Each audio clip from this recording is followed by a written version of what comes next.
So today we're going to talk about how to have critical conversations with the people you respectively serve, okay? So what is a critical conversation?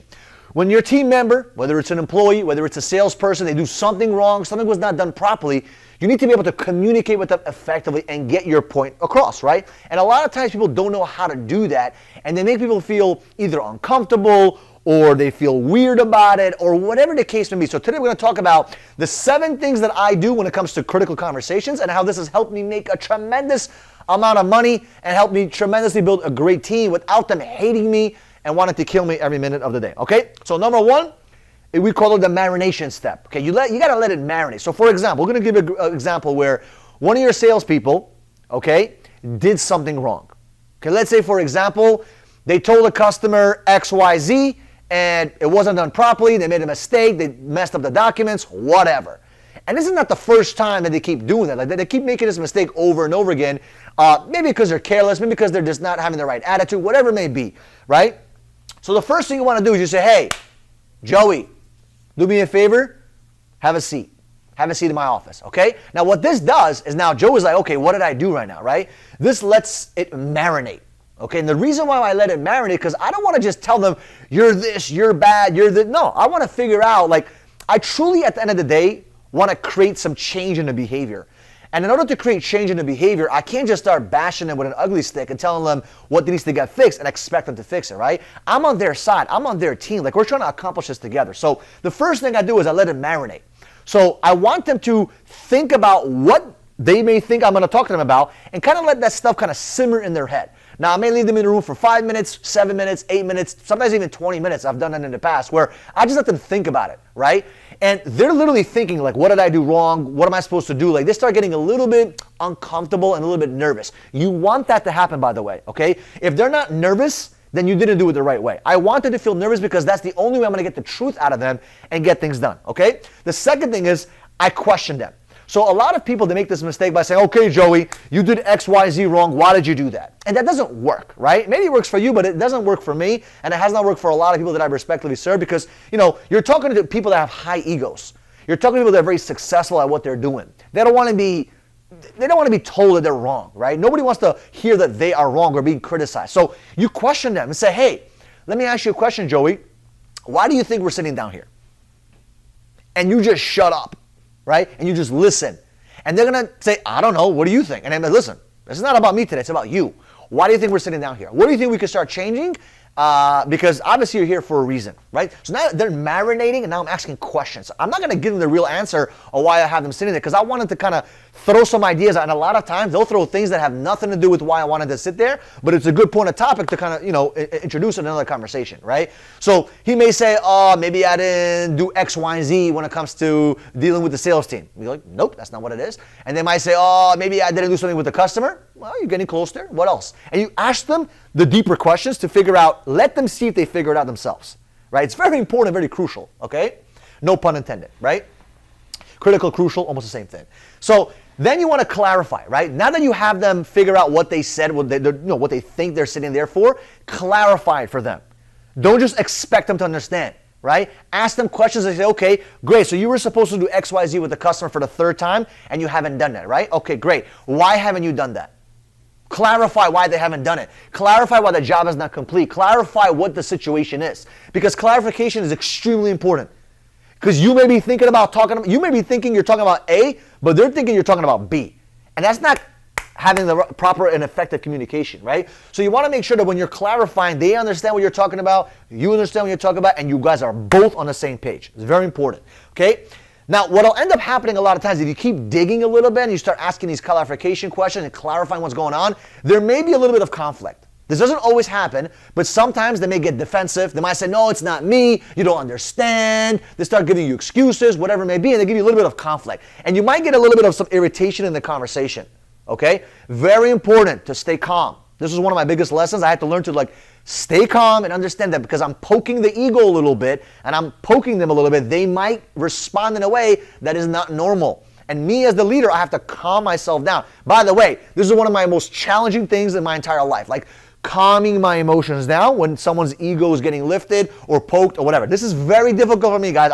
I'm still working on it. Okay, we're all working on it. But this is very important to identify and understand that there is going to be some conflict in that conversation. Okay, next. After you figure out, the conflict, you go through the situation, you talk about what was wrong, and you guys come to some kind of understanding of what was done.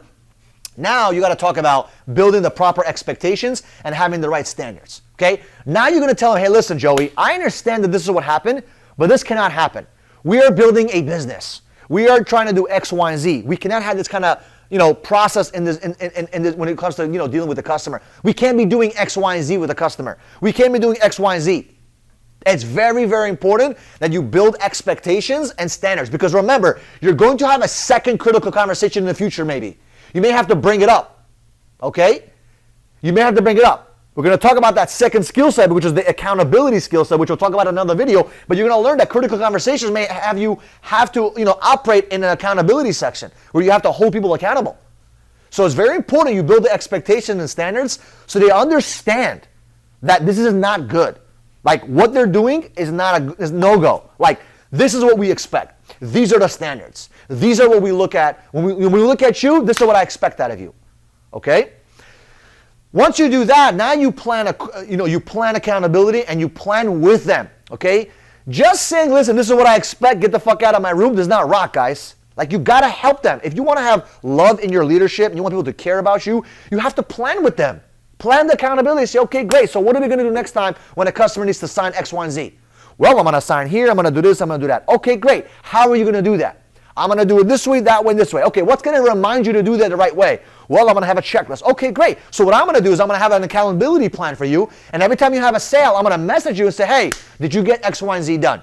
And you're going to send me a text back or an email back and saying, yes, I did that. Because I'm going to hold you accountable, which we'll talk about in another video on how to hold people accountable the proper way. It's very important you do that, by the way. Because if you do all of this and you don't plan the accountability and you don't, hold people accountable, this whole thing doesn't work out. And people then are going to step on you. And then you wonder why people don't listen to you, right? It's not their fault that they don't listen to you. It's your fault because you're not planning accountability with them. People want to be held accountable, especially strong leaders. If you have an alpha male or if you have an A-type leader and you're not holding them accountable, shame on you. You should be holding people accountable. Because remember, the first person you need to hold accountable is who? Yourself. You need to have those high expectations and high standards for yourself. This doesn't mean that you're perfect. It just means that you have to hold yourself to a different level than everyone else holds you to. You have to. And that's how you become a better 2.0 version of yourself. To become the leader you need to be to lead a pack of wolves. Okay? So after you plan the accountability, you then come to an agreement. You come to, okay, this is what's going to happen. You're excited. You may even write it down. Maybe have them sign it. Maybe take a picture of it. Have them write it in a notebook. Put the date. Because this is very important, guys. Without the agreement, nothing's going to happen. How can you hold someone accountable if they didn't agree they're going to be accountable to that?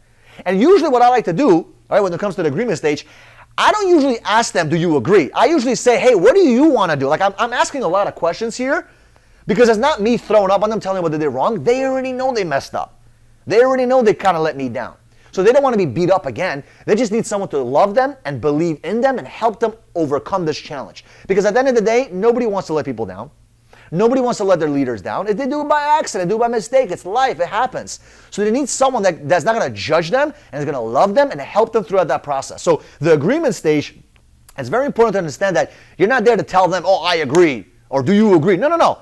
What do you think is a good plan, right? What do you think is a good plan? What do you think? How can I help you? How can I serve you? And then you come to an agreement. Okay, so if you said this is this, if you need X, Y, and Z help, right? Are you okay with me holding you accountable? Are you okay with us talking about this in the next 2 weeks? Are you okay with us in the next month, we review this situation and go over the details again?